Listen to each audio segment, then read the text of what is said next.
We're in X-Plane 10 with the Saitek X52. I'm just going to do a little bit of flying and talk a little bit about the Saitek X52 joystick and how well it works in general as a HOTAS joystick.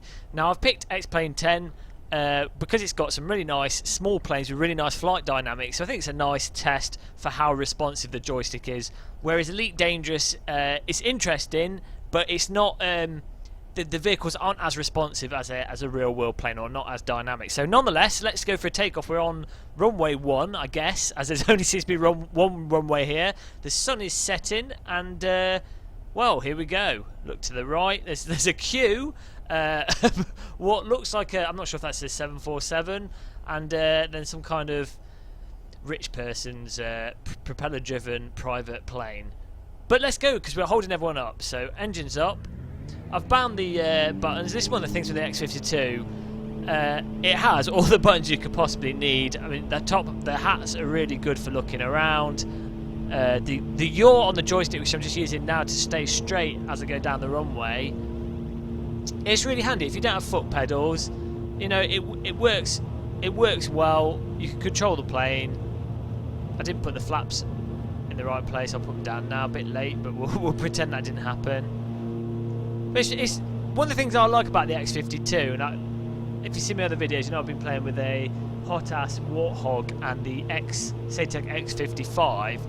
The thing with the X52 is, this is the non-pro edition. You can get it fairly cheap compared to the other joysticks. I've seen it go as cheap as £65 to £70, which is a lot cheaper than the 150 to 250 of the X55 or the 270 to 360 of the HOTAS Warthog. So it's by far the cheapest sort of high-end HOTAS stick. You can get the Thrustmaster T-Flight HOTAS for about £30 to £60, but basically the X52 is the cheapest decent HOTAS stick, and to be honest, for me it's a better quality stick than the X55. It's very loose and it doesn't have much. The spring on it is pathetic, and the throttle compared to the X55 is pathetic. It's got this annoying notch on it, which is supposed to sort of separate the off position to the on position, and then for the thruster position, the afterburner position. But once you've got it in your hand and you're flying, it gives you the required inputs to be able to fly around. Oh, someone's there. It's probably the jet plane behind me. coming up from behind at 400 miles an hour. Better get out of the way. Yeah, once you're up and flying, the actual input of the joystick, once you get used to it, is absolutely fine and precise. Like, you can really precisely control what's going on. There's a little bit of stick from the little plastic thing that the spring pushes on can get a little bit of friction, and it can get stuck into places, but because overall it's so light, that's not really an issue compared to the X55s. It gets really clagged and stuck. It's really irritating. And the central position, you know, it holds itself when you let go. It has a little bit of wobble because the spring's not that good. There's a jet plane taking off, the passenger jet. I love the AI planes in X-Plane 10, and just the way everything moves around in the environment. It's absolutely fantastic. Just look at that. It's incredible. And the view distance with the trees, absolutely mind-blowing. When they get DK2 support in, I'm not gonna play anything else for a while. But yeah, the X52 joystick, I'm going to do a couple touch and goes. In terms of the feel of it, yeah, it's like the G25, I'd say, if you do sim racing. The G25 doesn't feel like a real car will. It feels a little bit tinny, and it's really light. But crucially, it doesn't do anything against you. It doesn't do anything wrong, apart from it not feeling right. It doesn't do anything wrong in terms of the raw input. The functionality of the device is there. And when you're talking about a gaming peripheral, the functionality for me often... You know, that's the basic thing. That's what you look for first, and then after that you look for sort of more realistic feel, more buttons and features. So, and the basic functionality of the X52 is there. Maybe after a while it wears down and it gets worse. I've read, when researching the sticks, A lot of people have complained about the X52 Pro and some X52s having problems moving into the future with the, jitter occurring. And on this one, I've got jitter on this one of the axes on the accelerator. So the build quality isn't the best, and I guess for £70 to £100, that is quite a lot to be spending on what is essentially a glorified joystick. You would expect the build quality to be a little bit better. But then again, like I say, the X55, which is far more expensive than the X52, seems to have similar sort of build quality issues. So when comparing like for like, I'm still sort of erring towards the X52 if you're on a budget, and the HOTAS Warthog if you don't care about money. Let's go to the left and come back round. Oh, a bit high and a bit fast. But I don't see why this X52, I don't see why it wouldn't be good enough to to practice all the basics with playing flight, get to grips with things, set all the buttons up, and just enjoy flying as a game. Not maybe as the most realistic of simulators or devices to play a simulator with, but to just get basic enjoyment. The X52 is an absolutely fantastic joystick. And flight sim nuts that watch these videos of me flying are going to be pulling their hair out. I am sorry that I'm not as versed in the land of flight sim and how to actually do things properly. As we come at this runway at a rather obtuse angle, it's all right. There's no one there. There's no air traffic controller. No one's seen it. I'm giving the passengers the ride of their life, so no one can complain. But I feel like I've got absolutely perfect control over the aircraft with the X52. I'm coming nice and smooth here. Descent's been a bit fast, but see, that's just really put the parking brakes on.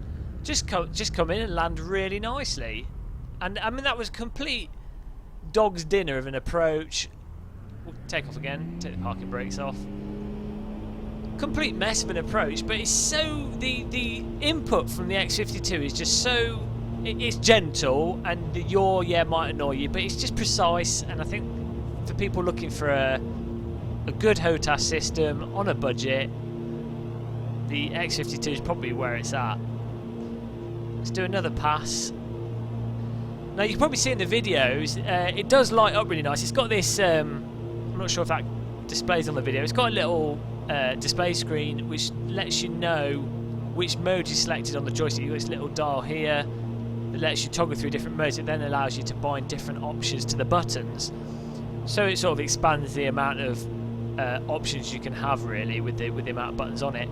But really, it's got, I think it's got 1, 2, and it's 2 sort of axes on the throttle plus a slider. Like I said, unfortunately this one's a little bit broken. In terms of buttons, I think it's like 60 or so, 50 buttons or so. I've not checked them all.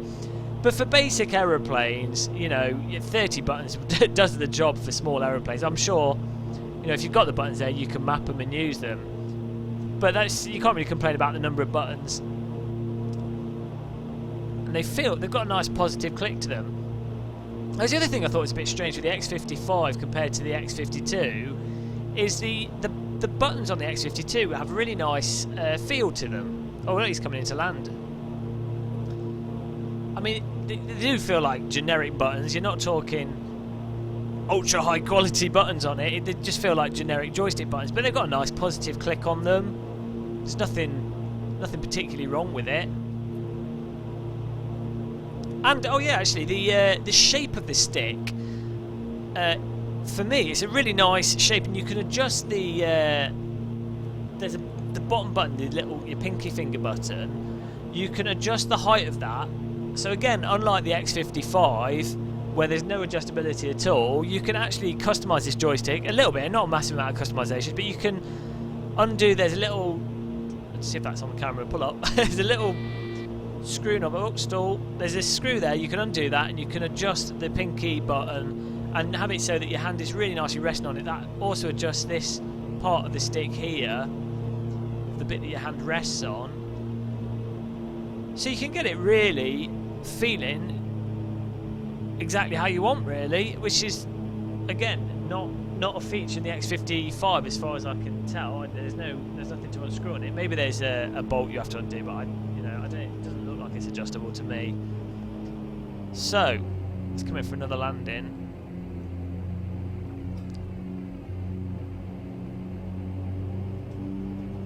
The glowing lights are really bright as well, ridiculously bright LEDs. But I've only really got positive things to say about the X52. I think the build quality could be a little bit better for the price, but other than that, it's an absolutely fantastic HOTAS system, and I think it is one of the more popular ones on the market. And if you do have technical issues with it, you know, you can send it back to them to get it repaired or get a replacement. Amazon have a really good... Oh, this is a bit of a heavy landing. Amazon have a really good returns policy. If you've got a faulty device, I think you have like a month and a half to return it if you bought it from Amazon. So that gives you a nice bit of peace of mind. They organise the pickup and everything. I'm having to return this one because of this analog, the analog input here. As I say, it has a bit of jitter in it, which is really frustrating. But other than that, everything's working with it, and Amazon just arranged a pickup, so should be good. Let's do some drifting. Let's put the yaw to the test. I love how dynamic X-Plane 10 is in that it allows you to do reckless stuff on the runway. Let's get to the end and we'll drift around the corner. Opposite lock. Let's get around here.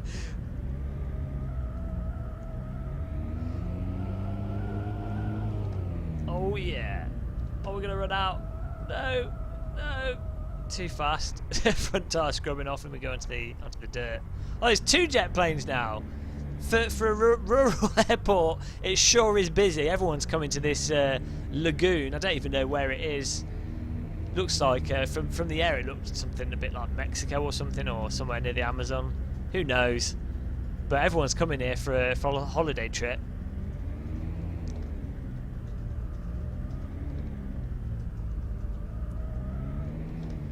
But again, when playing Elite Dangerous with the X52, a really nice thing with that is that the joystick lines up perfectly well with the in-game 3D model, and I think they've sort of designed the Elite Dangerous cabins in the spaceships. The controller, the 3D model of the controller for the default spaceship is essentially the X52, so that adds a degree of immersion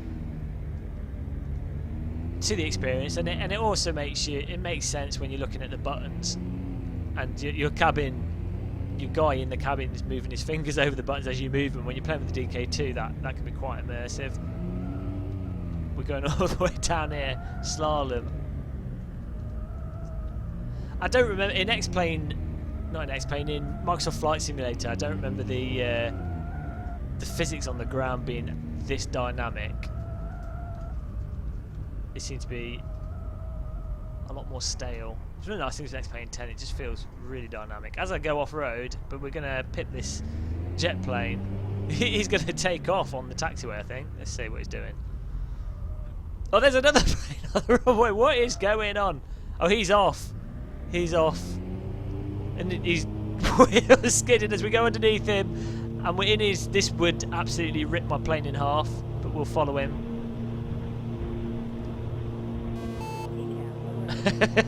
What a disaster. Shame there's no plane collisions, but there you go. You probably shouldn't be flying X-Plane 10 like this. But I think that pretty much covers it, really. I mean, the X52 joystick, as I say, for me, I think it's the best option if you're looking for a bang for buck HOTAS joystick. You wanted something that worked with everything, had all the options. You don't have foot pedals, got plenty of buttons. It's got yaw on the stick. Perfect for Elite Dangerous. Perfect for your general flight sim use and any game that would use a joystick. You really can't go wrong. If you do have an issue with it, such as I've got with mine, with this axis jittering, you can send it back and keep sending them back until you get a good one. And to be honest, looking at a lot of the joysticks, people seem to be having problems with all of them. Even the HOTAS Warthog, when that first came out, and even more recently, people have said they've had to send back 1 or 2. With the X55, people have said they've had to send back 1 or 2. It just seems the quality of joysticks is a little bit low, and so you have to keep sending them back until you get one that doesn't have any problems. And once you've got one, normally they seem to last for years. I know people that have older Saitek joysticks they've had for 10-15 years, and they've not had any problems with them once they've had them working. They're set. So that's it. The X52. Let's do a landing actually before we end this video. X52, fantastic joystick. GamerMuscle recommended for those on a somewhat budget. Although £70 to £100 isn't that much of a budget really for a gaming peripheral, but I definitely recommend it. One more landing. I love how the planes sort of shuffle around. If you jerk them, they sort of do the little shuffle in the air, which is nice. Coming in at another obtuse angle. A little bit of wind. Oh, a lot of wind. Oh, flying must be coming downwind unless it's from the jets from the plane. Well, there we go. But you see, even then having to react to the way the plane was moving, either because I'm landing the wrong way relative to the wind, or it's because there was wash left over from the jet plane that took off. Absolutely fantastic. X52 fantastic. Thanks for watching this video. More videos coming soon, probably with the HOTAS Warthog and probably with the Oculus Rift DK2. Goodbye.